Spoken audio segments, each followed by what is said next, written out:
നമ്മുടെയൊക്കെ ജീവിതത്തിന് ജീവിതമുണ്ടായിരുന്നെങ്കിൽ എന്ത് രസമായിരുന്നേനെ അല്ലേ?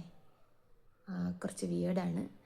പക്ഷേ ഈ ജീവിതത്തിൻ്റെ ജീവനുണ്ടായിരുന്നെങ്കിൽ അതിന് ആശയും നിരാശയും ആഗ്രഹങ്ങളും സന്തോഷം സങ്കടമൊക്കെ ഫീൽ ചെയ്യില്ലേ? അപ്പോൾ ആ ജീവിതം നമുക്കൊരു ഫീൽ തരില്ലേ നമ്മൾ ജീവിക്കുന്നുണ്ടെന്ന്?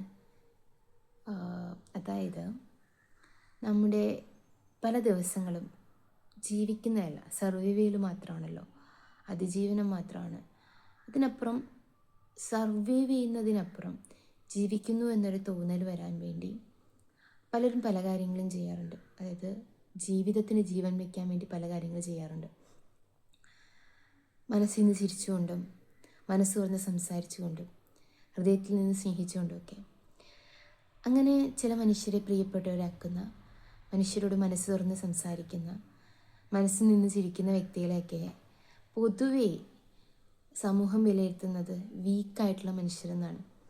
മറ്റുള്ളവരെ മനസ്സിലാക്കാൻ ശ്രമിക്കുകയും ആ മനസ്സിലാക്കലുകളുടെ പുറത്തുള്ള പെരുമാറ്റം രൂപപ്പെടുത്തുകയൊക്കെ ചെയ്യുന്ന അത്തരം മനുഷ്യരെ പൊതുവേ എങ്ങനെ വേണമെങ്കിലും ട്രീറ്റ് ചെയ്യാമെന്നാണ് സമൂഹം വിചാരിക്കുക. എന്ത് വന്നാലും അവർ സർവൈവ് ചെയ്തോളും, എന്ത് പറഞ്ഞാലും അവർ മനസ്സിലാക്കിക്കോളും, മറ്റുള്ളവരുടെ സിറ്റുവേഷൻ അവർക്ക് അത്രയ്ക്ക് മനസ്സിലാക്കാൻ പറ്റും, അങ്ങനെയൊക്കെ വിചാരിക്കാറുണ്ട്. അതുകൊണ്ട് എന്താ സംഭവിക്കുകയെന്ന് വെച്ചാൽ ഈ മനുഷ്യന്മാരല്ലേ, അതായത് മറ്റുള്ളവരെയൊക്കെ മനസ്സിലാക്കാൻ കഴിവുണ്ട് എന്ന് സമൂഹം വിധിക്കുന്ന ചില മനുഷ്യർ, ആ മനുഷ്യർക്ക് എപ്പോഴും സർവൈവ് ചെയ്യുന്ന മോഡലിനായിരിക്കും, എപ്പോഴും സർവൈവ് ചെയ്യേണ്ടി വരും. ഓരോ സിറ്റുവേഷൻസിനെ സർവൈവ് ചെയ്ത് പിന്നെ വീണ്ടും ലിവിങ്ങിലേക്ക് എത്തി അവിടെ നിന്ന് വീണ്ടും അടുത്തൊരു മോശം എക്സ്പീരിയൻസ് അല്ലെങ്കിൽ അടുത്തൊരു ചലഞ്ച് വരുമ്പോൾ, അടുത്തൊരു മോശം പെരുമാറ്റം വരുമ്പോൾ അവിടെ വീണ്ടും സർവൈവ് ചെയ്ത് വീണ്ടും അതിൽ നിന്ന് ലിവിങ് എന്ന ഫേസിലേക്ക് കടന്ന് അങ്ങനെ ജീവിതം.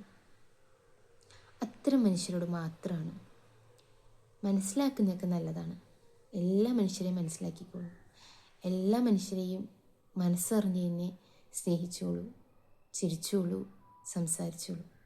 പക്ഷേ ഒരു പരിധിക്കപ്പുറം നിങ്ങളെ മനസ്സിലാക്കാത്ത, നിങ്ങൾക്ക് വില കൽപ്പിക്കാത്ത, നിങ്ങളെ അവഗണിക്കുന്ന മനുഷ്യന്മാരെ നിങ്ങൾ മനസ്സിലാക്കണം. അതായത് അവരെ നിങ്ങളെ മനസ്സിലാക്കുന്നില്ല എന്ന് മനസ്സിലാക്കണം. ആ ഒരു മനസ്സിലാക്കലുകളുണ്ടെങ്കിൽ പിന്നെയും അത്തരം നെഗറ്റീവ് എക്സ്പീരിയൻസസിനെ ടോളറേറ്റ് ചെയ്യാൻ നിങ്ങളുടെ മനസ്സ് സമ്മതിക്കില്ല, നിങ്ങളുടെ ജീവിതം സമ്മതിക്കില്ല. കാരണം നിങ്ങളുടെ ജീവിതത്തിന് ജീവനുണ്ട്. നിങ്ങൾ കൊടുത്ത ആ ജീവിതം കുഞ്ഞുപോലെ സൂക്ഷിച്ചോളൂ. അടുത്ത തവണ നിങ്ങളെന്തും മനസ്സിലാക്കിക്കോളും, നിങ്ങളെന്തും അഡ്ജസ്റ്റ് ചെയ്തോളും എന്ന് വിചാരിക്കുന്ന മനുഷ്യരോട് ഒരല്പം അകലം പാലിക്കുന്നത് ജീവിതത്തിൻ്റെ ജീവന് നല്ലതാണ് കേട്ടോ.